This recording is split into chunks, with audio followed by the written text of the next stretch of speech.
and Coach Cal will appreciate this. How many basketball coaches anywhere can claim 880 victories? Yeah, wow, is right. The answer is not many, but our next inductee can claim those victories. From Kennedy High School to St. Xavier to Chicago State to UIC and then back to St. X, Bob Hallberg's known nothing but success everywhere he's been. He's a city guy through and through, born on the South Side. He's never strayed too far from home. 42 years of coaching, a winning percentage of 70%. Bob guided Chicago State's move from the NAIA, where they finished third in the country in 1984, to NCAA Division I basketball. And here's the catch. He carved out a winning record in his very first season in Division I basketball at Chicago State. Nobody had ever been able to do that before. He moved on to UIC, where he put the Flames on the map. His 9-year tenure there included 3 seasons of 17 wins or more, and during the 90-91 campaign, a signature upset over the big boys from Champaign, a victory I'm sure Coach Hallberg remembers quite well. And by the end of that 91 season, Bob had already racked up more Division I wins than Mike Krzyzewski, Jim Boeheim, or Lute Olson. Pretty good company. Well, 12 years ago, Bob got back into basketball, back where his whole college coaching career started at St. Xavier. So he was the guy to start up the women's basketball program there. And guess what? They've been winning. Of course they have. What's the surprise, right? 9 conference championships, 10 straight NAIA tournament experiences, or appearances, I should say.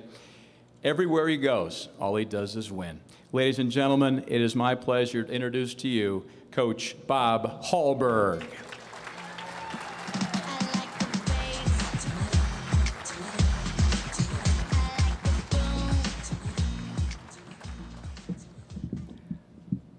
Thank you very much.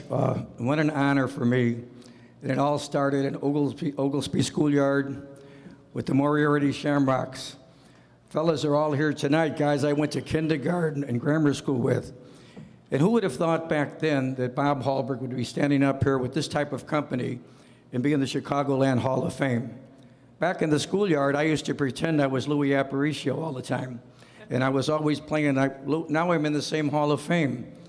Louis Aparicio, Nellie Fox, Ernie Banks. I've got a lot of Cub fans that are friends of mine also. George Hallis, Bill Veck, and me being inducted into this Hall of Fame. What an honor for a Chicago guy. I would like to thank Jerry Schmidt for nominating me for this position, and Howie Fagan and the selection committee for bestowing this honor upon me. It's been a great run for me, and when you mentioned Chicago several times up here, I am a Chicago person. Leo High School and Chicago Teachers College, playing for Spencer, but I'm also a trivia question, and a lot of people don't realize that. I'm a Chicago trivia question, an Illinois trivia question, and maybe a national trivia question. What coach became the head coach, the head men's coach of 3 different colleges and universities and never had to move from their house? I was hired in 1971 at St. Xavier University, 1977 at Chicago State, 1987 at UIC, and never had to move.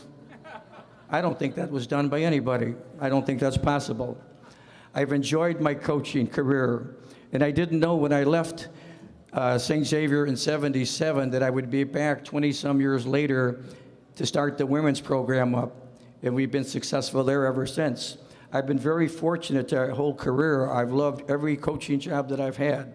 I've loved every university that I've had, and I love coaching both the men and the women.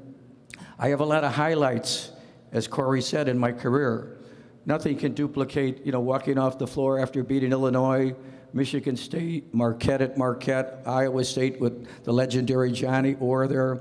These were all great victories and great achievements for me, and I'll never forget them. But I do have an odd highlight in my career that I want to share with you. And that is, if any of you listen to talk radio, Score 670, you'll know every Thursday there's a Who You're Crappin' segment that you might be familiar with. I'm driving home from UIC one time in my car after practice, and I hear, "This crap goes out to UIC coach Bob Hallberg." Now, who'd want to crap me? I didn't say anything bad. What did I say? He goes on the radio, and well, earlier in the week, I had been interviewed, and they were asking me about my next move, my next career move. And I said at that time, I just love Chicago. I never want to coach any place else. And Denny Wills can attest to this. Okay, when Bob Devaney came down from Nebraska and interviewed me as one of the finalists for the Nebraska jobs, then he said, what do you think? What do I know about Nebraska? Corn. That's all I know. I'm going to have to leave all my family and friends behind. So I was never interested in doing that.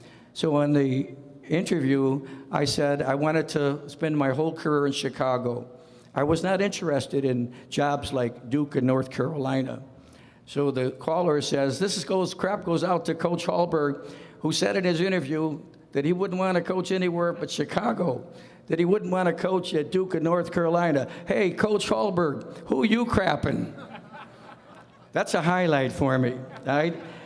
And part of that is, as I was growing up in the coaching profession, I saw many of my colleagues all of a sudden with their career ended where they were selling door-to-door encyclopedias.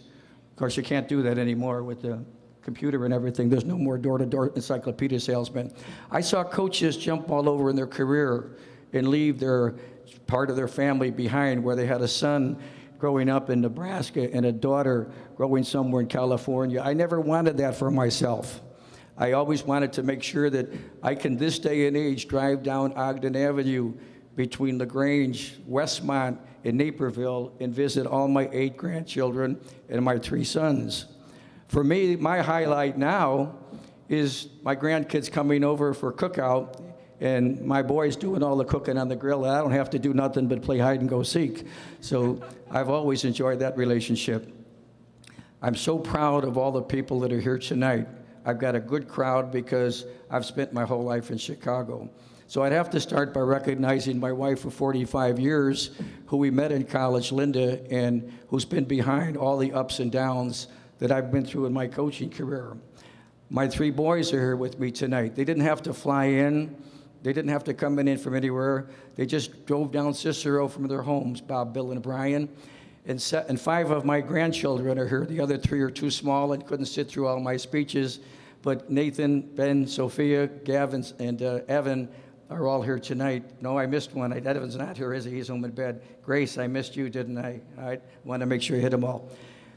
Down in the corner is my family, 4 brothers, and my sister and their spouses. The advantage of coaching in Chicago, they've been my greatest fans. They've been all my games. I used to have a highlight. I used to have a TV show when I was at UIC every Tuesday night, Flames Report. I know you don't remember that, but my mother used to watch it. So I knew that I always had one person tuning in on Tuesday night. So my brothers and sisters that have all been part of my career. My friends, not my staff, even though my staff from St. Xavier University are here tonight. They're all my friends. The Moriarty Shamrocks Grammar School. How many people go back to have their kindergarten mates here on a night like this tonight? The 5 O's plus 1. 5 O's that I coached back at St. Xavier in the 70s. The ladies that are here from my team from the 70s. Kennedy High School, guys that I coached back in Ron Scoopin and some of the guys back in 1966 when I got out of college. There's just a great crowd here to support me. Some of my former assistant coaches, some of my former players are here. And I hope I didn't miss anybody. People are coaching with me now.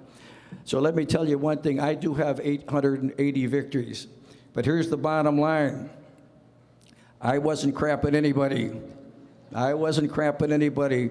The most important thing in my life are my friends and my family, and I thank you very much for sharing this great evening with me. Thank you for coming out and supporting me.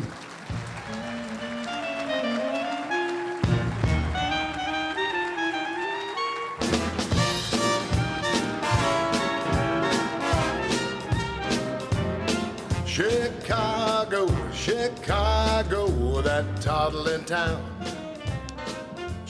Can we get the entire Hallberg and entourage to stand up real quick? I want to just get an idea of the numbers here. Do you mind? The Hallberg entourage. That's at least 3 or 4 scholarships right there, I'm thinking. Thanks for coming out. That's fantastic.